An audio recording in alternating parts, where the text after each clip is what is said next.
Bonjour et bienvenue dans cette nouvelle vidéo. Aujourd'hui, nous allons traiter la question à répétition qui est l'islam et l'emprunt bancaire. Commençons par donner une définition classique du riba, l'usure.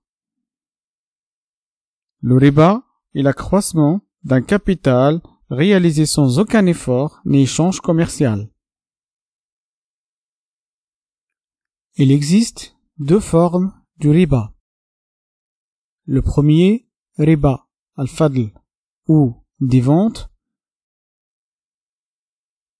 et le deuxième, riba al-nasi'a ou à terme. Commençons par riba al-fadl. Riba al-fadl est vendre un bien contre un autre bien de la même nature avec un surplus. Ceci avec un commun accord et satisfaction des deux contractants. Ce type de riba concerne 5 éléments différents. L'or, l'argent, le blé, l'orge et les dattes. Ce riba est sujet aux divergences entre les compagnons. Au moins 8 compagnons le pratiquaient durant la vie et après la mort du prophète sallallahu alayhi wa sallam. Voici les noms des 8 compagnons. C'est une liste non exhaustive. Je vous laisse vérifier ces personnages qui sont des très grands compagnons.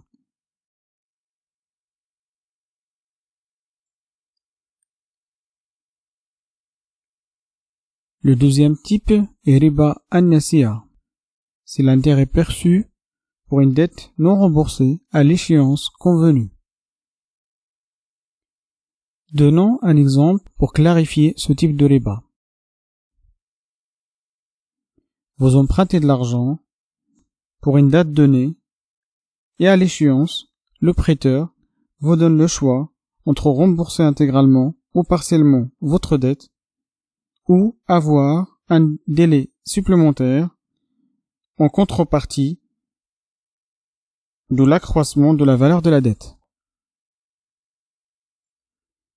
Après plusieurs cycles, délai, augmentation de la dette, l'intérêt peut accroître d'une manière et d'une façon excessive. Ce riba est très dangereux du fait que l'emprunteur ne connaît pas à l'avance la valeur de l'intérêt et peut très rapidement devenir prisonnier entre les griffes du prêteur. C'est la forme du riba la plus répandue à l'époque du prophète sallallahu alayhi wa sallam et connue sous le nom de riba al-jahiliya. Ce riba est unanimement interdit par les compagnons, les savants et toute la Ummah. Le riba est cité à plusieurs reprises dans le Coran. Prenons le cas de ces deux versets-là. L'intérêt dans ces versets est traité de double dédoublé. Ce troisième verset dénonce clairement cette pratique et propose en échange d'augmenter le délai gratuitement, voire même pardonner au prêteur dans le besoin. Notons de ces versets deux informations majeures. La première, c'est que le Coran s'adresse aux consommateurs du riba. Et la deuxième, c'est que le Coran traite la forme la plus grave du riba, qui est riba al-jahiliya. Le riba suscite énormément de questions. Les gens se posent beaucoup de questions autour du riba. Riba est-il halal? Peut-on contracter du riba? Peut-on avoir un crédit avec du riba? La réponse à toutes ces questions est clairement non. Car le riba, comme on a vu précédemment, est interdit par un texte coranique. Cependant, la vraie question à se poser, est-ce que l'emprunt bancaire connu actuellement avec sa forme représente le riba interdit par le Coran? Si l'emprunt actuel s'apparente à un financement murabaha, alors autorisé, licite. Sinon, si l'emprunt est plus proche du riba al-nasi'a, riba al-jahiliya, alors il est interdit. Essayons d'analyser les différences entre la banque actuelle et les riches de l'époque d'Al-Jahiliya. La banque est un organisme financier qui cherche à faire des profits. Elle a des salaires à payer, des salariés. Elle est complètement différente du riche de l'époque qui cherche à faire des profits sans rien faire. Parmi les autres différences, la banque n'accorde pas de crédit, mais accorde des financements de projets, hormis le crédit à la consommation, bien sûr. La banque est aussi régie par les lois qui protègent les consommateurs. Alors qu'à l'époque, le riche, c'était une pratique commune de doubler le capital restant pour avoir du délai. Et la dernière différence, et pas la moindre, c'est que les taux pratiqués actuellement sont tellement bas que les financements, même après une vingtaine ou une trentaine d'années, n'atteignent pas les doubles des doublés. Alors qu'à l'époque, au bout de quelques mois, voire une année, les sommes étaient astronomiques. Comparons maintenant l'emprunt bancaire à la murabaha, qui est l'achat d'un produit en connaissant son prix de base et en acceptant l'ajout d'un surplus en échange d'une mensualisation sur une durée connue à l'avance. Dans le cas d'un achat immobilier, la banque paye directement le vendeur et l'argent ne transite même pas par le compte de l'emprunteur et la banque reste le propriétaire réel du bien jusqu'à remboursement complet de la dette. L'emprunteur ou l'acheteur, à l'instar de la murabaha, connaît le prix comptant du produit, la durée et le coût total après financement sans surprise différemment de riba al-jahiliya. L'argent, format papier, que nous connaissons aujourd'hui est différent des 5 types concernés par le riba qu'on a vu précédemment.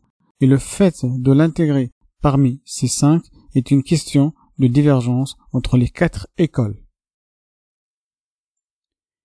L'argent, format papier, n'a pas de valeur fixe. Il change constamment. Il suit les événements politiques, économiques, et c'est d'autant plus vrai si on essaie de se projeter sur du long terme, une dizaine, une vingtaine, une trentaine d'années. En revanche, les crédits à l'époque se faisaient sur du courte durée et avec des formats or ou argent et généralement moins d'un an. Et évidemment, sur ces courtes durées, l'argent ou l'or n'avait pas le temps de changer de valeur. La jurisprudence musulmane a 5 objectifs, buts, fins à préserver, parmi ceux-là, la religion, la vie, la raison, l'argent, la dignité. Je ferai très prochainement une vidéo pour expliquer l'islam par objectif et non par rituel. Dans le cadre du riba, la religion préserve l'argent et la dignité. La religion n'a jamais été et ne doit jamais être un frein au développement et à la création de la richesse. L'économie mondiale, l'industrie, la création de la richesse sont basées sur les transactions bancaires. Interdire les transactions bancaires revient à isoler le musulman de la création de la richesse.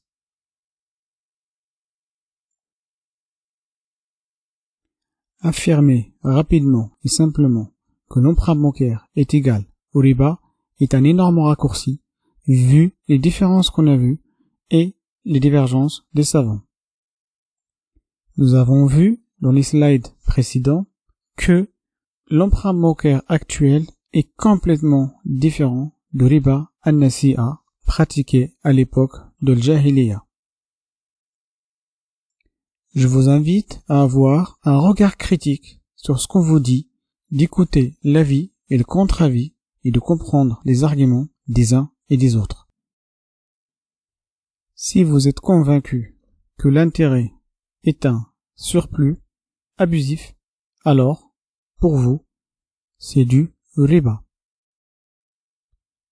Par contre, si vous considérez cet intérêt comme un gain ou un bénéfice, alors c'est un financement et c'est de la murabaha. Après vérification des différents avis, je vous invite à prendre votre décision selon vos propres convictions. Et surtout, ne critiquez pas les autres qui ont choisi l'autre avis. Cette vidéo est terminée. Si elle vous a plu, n'hésitez pas à liker, la partager. Je vous invite également à vous abonner et à laisser des commentaires constructifs.